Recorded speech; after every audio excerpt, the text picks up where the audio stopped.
দর্শক, ভোটের আলোচনা তো অনেক হলো। ভোটের আলোচনায় নিশ্চয়ই আমাদের সবার মধ্যেই একটা ক্লান্তি চলে আসবে।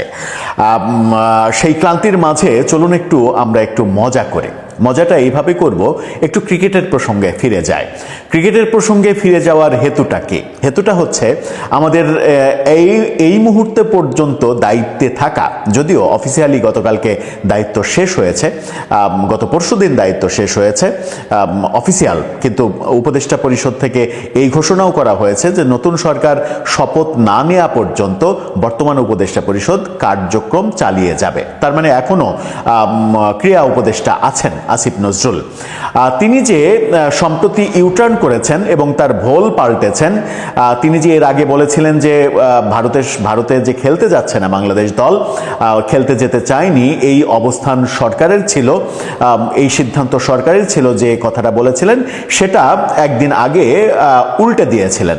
তিনি একদিন আগে ঢাকা বিশ্ববিদ্যালয়ের শরীরচর্চা কেন্দ্রের একটা অনুষ্ঠানে তিনি বললেন কি, উল্টে দিয়ে বললেন যে এই সিদ্ধান্তটা, বিশ্বকাপে না খেলার সিদ্ধান্তটা ক্রিকেট বোর্ড নিয়েছে, খেলোয়াড়রা নিয়েছে। এই কথার পরে যখন চতুর্দিকে বিস্তর সমালোচনা হলো যে মানে মাত্র কয়েকদিনের, 22শে জানুয়ারি তিনি বলেছিলেন যে এই ডিসিশন সরকার নিয়েছে এবং আজকে খেলোয়াড়দের মতামত জানার জন্য আমরা মিটিং করিনি। ওই দিন খেলোয়াড়দের সঙ্গে মিটিং করেছিলেন এবং ওই দিনই আইসিসিকে জানিয়ে দেওয়া হয়েছে যে বাংলাদেশ বিশ্বকাপে খেলবে না, ভারতে হলে খেলবে না।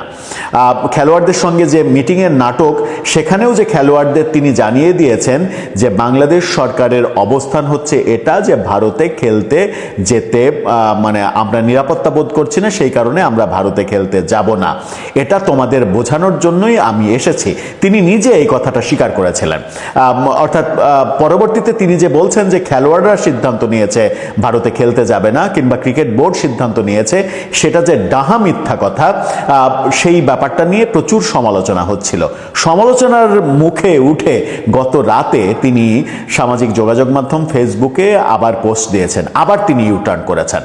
অর্থাৎ 180 ডিগ্রি ঘুরেছিলেন একদিন আগে, আবারও 180 ডিগ্রি ঘুরে গেলেন এবং সব মিলিয়ে 360 ডিগ্রি পোল্টি খাওয়া হয়ে গেল। এবং মজার ব্যাপার হচ্ছে, এবার তিনি ঘুরে তার ওই বক্তব্যের জন্য যদি কেউ মানে দুঃখ পেয়ে থাকেন এবং মানে কষ্ট পেয়ে থাকেন, তাহলে তার জন্য তিনি দুঃখ প্রকাশও করেছেন। তিনি এবার বলছেন যে সিদ্ধান্তটা সরকারেরই ছিল, আমি যেটা আগে বলেছি সেটাই, কিন্তু ঢাকা বিশ্ববিদ্যালয়ের অনুষ্ঠানে আমি যেটা বোঝাতে চেয়েছি সেটা আসলে বোঝাতে পারিনি। ব্যাপারটা অনেকটা এরকম যে আমরা দেখেছিলাম যে হবিগঞ্জে ওই জুলাই যোদ্ধা একজন ছিলেন, যিনি থানার মধ্যে ঢুকে ওসিকে থ্রেট দিচ্ছেন। তিনি বলছেন যে এসআই সন্তোষকে আমি পুড়িয়ে মেরেছি, এই থানা আমি জ্বালিয়ে দিয়েছি, আপনারা আমাদের সঙ্গে ভাব নেন, এরকম কথা বলেছিলেন না? এই কথা বলার পরে তার উকিল পরদিন কোর্টে কি বলেছিলেন? উকিল তার পরদিন কোর্টে বলেছিলেন আসলে সে বলতে চেয়েছিল যে এসআই সন্তোষকে যারা পুড়িয়ে মেরেছে এবং থানা যারা জ্বালিয়ে দিয়েছে তাদেরকে আমি ঠেকাতে চেয়েছিলাম, তাদেরকে আমি ঠেকাতে গিয়েছিলাম, এটা সে বলতে চেয়েছিল, কিন্তু সে মুখ ফসকে ওই কথা বলে ফেলেছে। তার উকিল এই কথা বলছে। মানে আসিফ নজরুলের অবস্থাটাও ওই রকম হয়েছে। তার এখনকার বোঝানোর ব্যাপারটা এরকম হয়েছে যে তিনি আগে মানে ওই এটা বলতে চেয়েছিলেন কিন্তু ওটা ঠিকভাবে বলতে পারেননি, তাই ওই কথাটা হয়ে গেছে, এমনটা তিনি বোঝাতে চাইলেন। কি বোঝাতে চাইলেন চলুন তার ফেসবুক পোস্ট ঘেটে একটু বোঝার চেষ্টা করি এই ভিডিওতে। থাকবেন। দর্শক, বলছিলাম আসিফ নজরুলের ফেসবুক পোস্ট এবং একদিন আগে তার দেয়া যে স্টেটমেন্ট, প্রচণ্ড সমালোচনা এবং সামাজিক যোগাযোগ মাধ্যমে লোকজন একেবারে ধুয়ে দিচ্ছিল, সেই পরিপ্রেক্ষিতে তিনি আবার ফেসবুক পোস্ট দিয়ে নিজের অবস্থান পরিবর্তন করলেন। এবারের ফেসবুক পোস্টটা তার দেখে নিন। তার ফেসবুক পোস্টটা দেখার পাশাপাশি বিডি ক্রিক টাইম তারাও একটা ফটোকার্ড তৈরি করেছে আসিফ নজরুলের ফেসবুক পোস্ট নিয়ে, সেই ফটোকার্ডটাও দেখে নিন। সেখানে ফেসবুক পোস্টে তিনি যেটা বলছেন সেটা হচ্ছে বলছে যে গতকাল একটি অনুষ্ঠান শেষে অর্থাৎ 10 তারিখে সাংবাদিকদের সঙ্গে বিভিন্ন প্রসঙ্গে আলাপ হয়। এক পর্যায়ে আমাকে প্রশ্ন করা হয় বিশ্বকাপে খেলার সিদ্ধান্ত নিয়ে কোনো আক্ষেপ আছে কি না। আমি বলেছি আক্ষেপের প্রশ্নই আসে না। এরপর আমি যা বোঝাতে চেয়েছি তা আমার কথার প্রেক্ষিত ও অন্তর্গত বার্তাকে উপলব্ধি না করে উপস্থাপিত হওয়ার কারণে কিছুটা বিভ্রান্তি সৃষ্টি হয়েছে। অর্থাৎ তিনি বলছেন যে আমি যা বোঝাতে চেয়েছি সেটা আপনারা বুঝতে পারেননি, আপনারা ব্যর্থ। তিনি বলছেন আমি জানুয়ারি মাসের শুরু থেকে বিভিন্ন বক্তব্যে স্পষ্টভাবে জানাই যে নিরাপত্তা ঝুঁকির কথা বিবেচনা করে ভারতে বিশ্বকাপ না খেলাটা সরকারের সিদ্ধান্ত। আমি অবশ্যই এই বক্তব্যে অটল আছি। গতকাল বিশ্বকাপ বর্জনের সিদ্ধান্ত কার নেয়া এটি কোনো আলোচ্য বিষয় ছিল না, এ নিয়ে কোনো প্রশ্নও করা হয়নি। তিনি বলছেন যে বিশ্বকাপ বয়কটের সিদ্ধান্ত কার নেয়া এটা গতকালকের আলোচনার বিষয় ছিল না। ব্যাপারটা এরকম যে কোনো একটা মানে স্কুল পড়ুয়া ছাত্র সে বলছে যে প্রশ্ন তো আমি এটা পড়ে যাইনি, আমি তো অন্য প্রশ্ন পড়ে গিয়েছি, আমাকে ভিন্ন প্রশ্ন যদি করা হয় তাহলে আমি কিভাবে উত্তর লিখব, ওই প্রশ্ন তো আমার মুখস্থ করা নেই। অর্থাৎ আসিফ নজরুলকে যে প্রশ্ন করা হয়েছে সেই প্রশ্নের জায়গা ওটা ছিল না, সঠিক প্রশ্নের উত্তরটা তিনি মুখস্থ করে যাননি, সেই কারণে তিনি ভুল উত্তর দিয়েছেন, সেরকমটা তিনি বলতে চেয়েছেন। তিনি বলছেন গতকালের অনুষ্ঠানটা ছিল বাংলাদেশ ক্রিকেট বোর্ড কর্তৃক ঢাকা বিশ্ববিদ্যালয়কে খেলার মাঠের উন্নয়নের জন্য 2 কোটি টাকার চেক প্রদানের অনুষ্ঠান। ক্রিকেটের এরকম স্পর্শকাতর সময়ে আমি তাদের এই বদান্যতায় কিছুটা আবেগাপ্লুত হয়ে পড়েছেন তিনি। সে সময় সাংবাদিকরা যখন জিজ্ঞেস করেন বিশ্বকাপ না খেলা নিয়ে কোনো দুঃখ আছে কিনা, তখন আমার মনে হয়েছে এখানে আমার বা সরকারের তো দুঃখের বিষয়টা মূল বিষয় নয়। মূল বিষয় হচ্ছে ক্রিকেট বোর্ড এবং খেলোয়াড়দের আত্মত্যাগ। কি অসাধারণভাবে তিনি এখন বোঝাচ্ছেন। তিনি বলছেন বিশ্বকাপ না খেলার সিদ্ধান্ত অবশ্যই সরকার নিয়েছে, কিন্তু এটিও তো সত্য যে এই সিদ্ধান্ত ক্রিকেট বোর্ড ও খেলোয়াড়রা বিনা প্রতিবাদে মেনে নিয়েছে। কি হাস্যকর কথা, সরকার সিদ্ধান্ত নিয়েছে কিন্তু এটাও তো সত্য যে সেই সিদ্ধান্ত খেলোয়াড়রা এবং ক্রিকেট বোর্ড কোনো দ্বিমত ছাড়া তারা মেনে নিয়েছে। এটা কি মেনে নেয়া নাকি মেনে নিতে বাধ্য করা হয়েছে বলেই তো তারা মেনে নিয়েছে, কারণ তাদের প্রত্যেকের মাথায় তো কল্লা একটা, 2টা করে তো না, একটা কল্লার ভয় তো সবারই থাকবে। তারপরে তিনি বলছেন যে আর্থিক ক্ষতি বা না খেলার বঞ্চনা এবং আরও শাস্তির ভয় সত্ত্বেও তারা এটা মেনে নিয়েছে। এই হিসেবে দেশের মানুষের নিরাপত্তা ও দেশের মর্যাদার স্বার্থে বিশ্বকাপ বর্জনের সিদ্ধান্তের কৃতিত্বের মূল দাবিদার তারাই। কি অসাধারণ ট্যালেন্ট, একেই বলে উকিলের প্যাঁচ। কি উকিলের প্যাঁচ দিয়ে, তিনি নিজে তো উকিলের লয়ের টিচার, সেহেতু ওকালতির প্যাঁচটা খুব ভালো বোঝেন। আবার তিনি এক মহামান্য আইন উপদেষ্টা, আইনের মারপ্যাঁচও তিনি ভালো বোঝেন।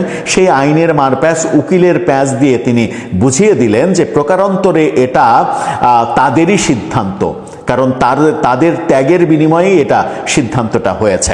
সাংবাদিক সম্মেলনে অপ্রস্তুত আলাপে বিষয়টি ভালো করে না বুঝিয়ে বলতে পারার ব্যর্থতা এখানে স্বীকার করে নিচ্ছি। অর্থাৎ ওই যে বললাম প্রশ্ন মুখস্থ নাই, প্রশ্ন কমন পড়েনি, তাই আমি ভুলভাল বলেছি। আবারও দৃঢ়ভাবে জানিয়ে দিচ্ছি বিশ্বকাপে না খেলার সিদ্ধান্ত সরকার নিয়েছে, কিন্তু সরকারের এই সিদ্ধান্ত বোর্ড ও ক্রিকেটাররা মেনে নিয়েছে। না হলে এই সিদ্ধান্তে অটুট থাকাটা হয়তো এতটা সহজ হতো না। কি হাস্যকর কথা যে সরকার সিদ্ধান্ত নিয়েছে, এটা খেলোয়াড়রা এবং বোর্ড মেনে নিয়েছে। আর যদি তারা মেনে না নিত তাহলে সরকার এই সিদ্ধান্তে অটুট থাকতে পারতো না। তাহলে এখন কি আমরা ক্রিকেট বোর্ডকে বলতে পারি ধামা ধরা, ধ্বজা ধরা কিংবা এক ধরনের দাসত্ব করার জন্য এই ক্রিকেট বোর্ডের জন্ম হয়েছে, যারা সরকার যা বলছে তাই জি স্যার বলে মেনে নিচ্ছে? তারা যদি শক্ত অবস্থান নিয়ে ক্রিকেটের ভালো মন্দ কোনটা সেটা সরকারকে বুঝিয়ে নিজেদের অবস্থান স্পষ্ট করত, তাহলে সরকার এই সিদ্ধান্ত নিতে পারত না। আসিফ নজরুলের কথাতে সেটাই স্পষ্ট। আর ক্রিকেটারদের কথা বলছেন, ক্রিকেটারদের কথা যদি বলেন তাহলে এক ক্রিকেট বোর্ডের পরিচালক নাজমুলের ব্যাপারে ক্রিকেটাররা প্রতিবাদ করার ফলে ক্রিকেটারদের যেভাবে আপনারা নাস্তানাবুদ করেছেন ক্রিকেট বোর্ড থেকে এবং নাজমুলকে আবার তার স্বপদে ফিরিয়ে এনেছেন, সেটার পরিপ্রেক্ষিতে ক্রিকেটাররা তো বুঝে গিয়েছে যে ক্রিকেটাররা যদি সরকারের এই সিদ্ধান্তের বাইরে যায় তাহলে তাদের উপরে মব লেলিয়ে দেওয়া হবে, এবং এক ধরনের মব ওই নাজমুলের বিরুদ্ধে অবস্থান নেওয়ার কারণে এক ধরনের মব লেলিয়ে দেওয়া হয়েছিল।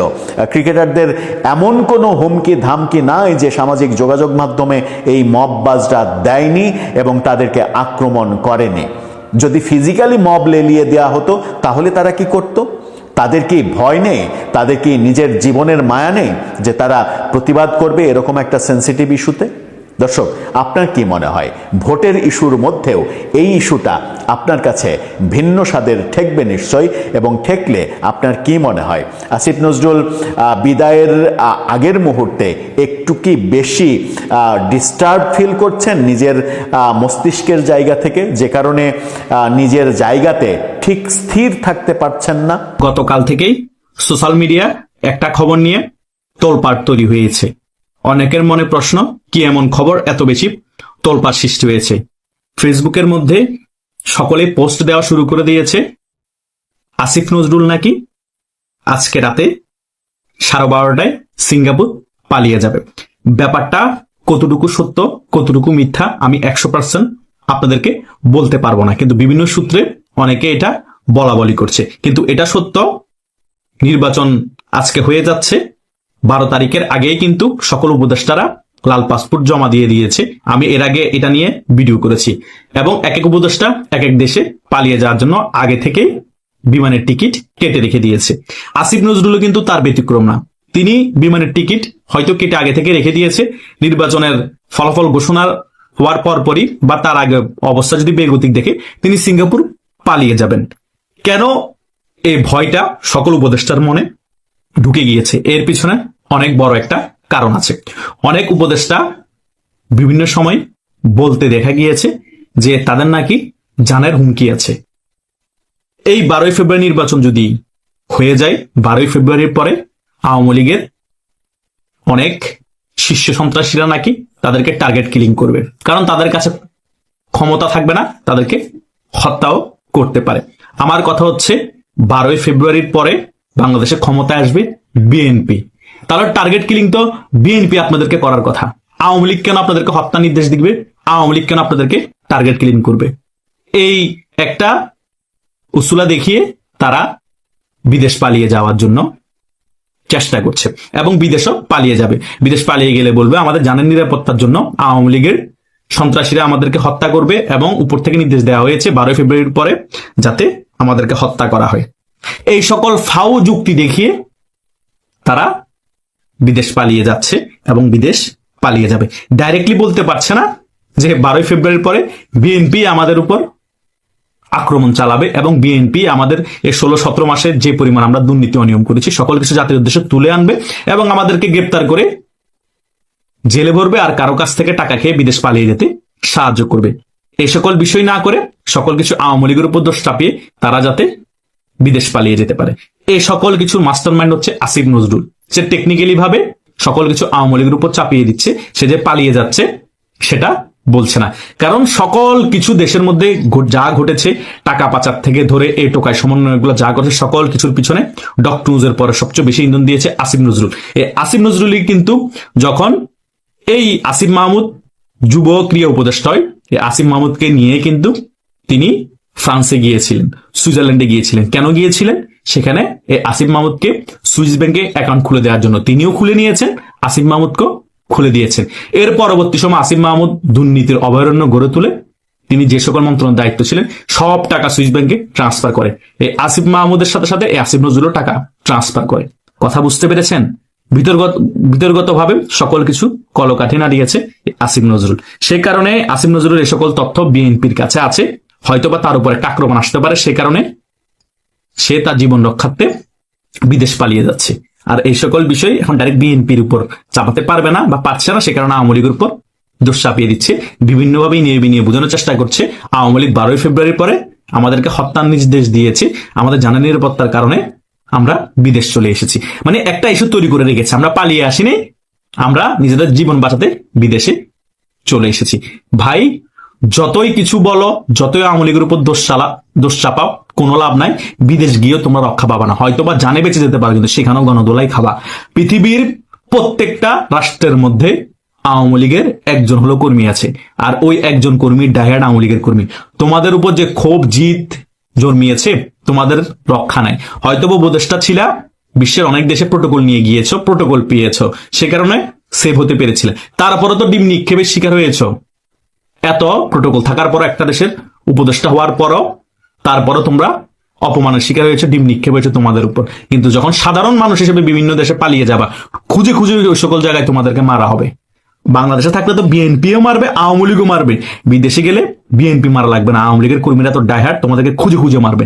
তোমাদের মতো উপদেষ্টাদেরকে তো মারবে, টোকাই সমন্বয়গুলোর নিস্তার নাই। এই টোকাই এনসিপি নেতাগুলো পৃথিবীর বিভিন্ন দেশের মধ্যে নাগরিকত্ব নিয়ে নিয়েছে। তারাও ভালো করে জানে যে আমাদের ছায়া যে সকল উপদেষ্টারা আছে তারা চলে যাবে, জামাত আমাদেরকে আর কতদিন সাপোর্ট দিবে। আমরা যে শিবির সকলে মোটামুটি জেনে গিয়েছে, জামাত ব্যবহার করার পর আবার টিস্যুর মতো ফেলে দেয়, সেটা আমরা জানি। তাই আমাদের সেফটি আমাদের নিতে হবে। তারাও পালিয়ে যাওয়ার জন্য নির্বাচনের পরে তারাও ভিসা, পাসপোর্ট সকল কিছু রেডি করে রেখেছে এবং নাগরিকত্ব নিয়ে নিয়েছে। এই কালার একটা চট্টগ্রাম বিশ্ববিদ্যালয়, সেও নাকি চট্টগ্রামের আগ্রাবাদের একটা ভিসা সেন্টার থেকে ভিসা নিয়েছে দুবাই পালিয়ে যাওয়ার জন্য। সো আমাদের কাছে বিভিন্ন তথ্য আসতেছে, তো বিভিন্ন এনসিপির নেতারাও সকল টিকিট রেডি করে রেখেছে। অবস্থা বেগতিক দেখবে, সকলে পালাবে, উপদেষ্টারও পালাবে, তারাও পালাবে। আওয়ামী লীগ কোনো হত্যার নির্দেশ দেয়নি ভাই, আওয়ামী লীগেরও দোষ চাপাই লাভ না। 12 ফেব্রুয়ারি পরে তোমাদেরকে বিএনপি মেরে ফেলবে, বুঝো নাই? কাউরে জেলে ঢুকাবে, কাউকে মেরে ফেলবে। আমি আমার বিভিন্ন ভিডিওতেই বলেছি, যারা 1000 কোটি টাকার মালিক হয়েছে ফেফে ফুলে, যারা আঙ্গুল ফুলে কলা গাছ হয়েছ, যারা 200-300 কোটি টাকার মালিক হয়েছ, তাদেরকে ধরে ধরে বিএনপি নেতারা বান দিবে, বলবে যে টাকা দে, জান ভিক্ষা দিব। জান তো ভিক্ষা কেউ দিতে পারে না, আল্লাহ ছাড়া জান কেউ ভিক্ষা দিতে পারে না। হয়তো বলবে জান নিব না বা মেরে ফেলবো না, টাকা দে, বিদেশ পালানোর জন্য সহযোগিতা করব, না হলে সকল টাকা খেয়ে ফেলবো, মেরেও ফেলবো। এভাবে ভয় দেখিয়ে বা তাদেরকে অপশন দিয়ে আওয়ামী লীগ নেতাদের সাথে যা করা হয়েছে এদের সাথে তা করা হবে। কারণ বিএনপি 19 বছর ক্ষমতার বাইরে, অনেক উপোস, তারা পাগল হয়ে যাবে। আওয়ামী লীগের নেতাদের থেকে যা খাবার খেয়ে নিয়েছে এখন এই 16-17 মাসে, এই টোকাইগুলো যা কামিয়েছে, শিবিরে যা কামিয়েছে, জামাতে যা কামিয়েছে এবং উপদেষ্টারা যা কামিয়েছে, তাদের থেকে চুষে নিয়ে ফেলবে। এই সকল কিছুর ভয়ে তারা পালিয়ে যাবে, এই সকল কিছুর ভয়ে তারা বিভিন্ন দেশে নাগরিকত্ব নিয়েছে, আর দোষ দেয় আওয়ামী লীগের। আরে ভাই, আওয়ামী লীগ যদি তোমাদেরকে হত্যার নির্দেশ দিত, সকল কিছু প্ল্যানিং করতো, মেটিকুলাস ডিজাইন, তোমাদের মতো অনেক আগে তোমাদের একজন করে উইকেট পড়তো। এই হাদিকে আওয়ামী লীগ হত্যা করায়নি, হাদিকে জামাত শিবির হত্যা করিয়েছে। যতগুলো হত্যাকাণ্ড হয়েছে 5 আগস্টের পরে আওয়ামী লীগের কর্মী ছাড়া অন্য কেউ সকল কিছু বিএনপি এবং জামাতের মেটিকুলাস ডিজাইন করে তাদের নিজেদের কর্মীদেরকে মেরেছে। আওয়ামী লীগ একটা মানুষকে মারা নাই। কথা বুঝতে পেরেছেন? আওয়ামী লীগ এই নোংরা গুপ্ত রাজনীতি করে না। আওয়ামী লীগ যদি সত্যি মারতো কাউকে, আওয়ামী লীগ দায় স্বীকার করতো, ডাইরেক্ট গর্ব করে বলতো হ্যাঁ আমি মারিয়েছি।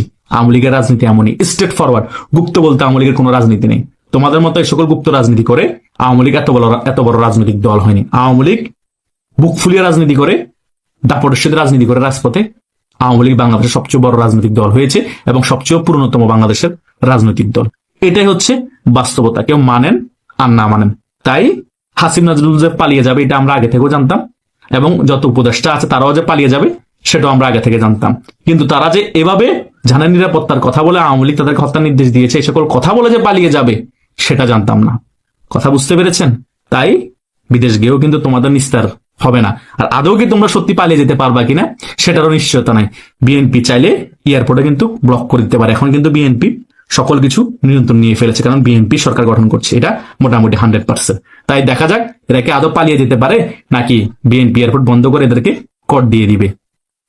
আশা করছি সকল বিষয় বুঝতে পেরেছেন। আপনাদেরও যদি কোনো মতামত থাকে কমেন্ট করে জানাতে পারেন।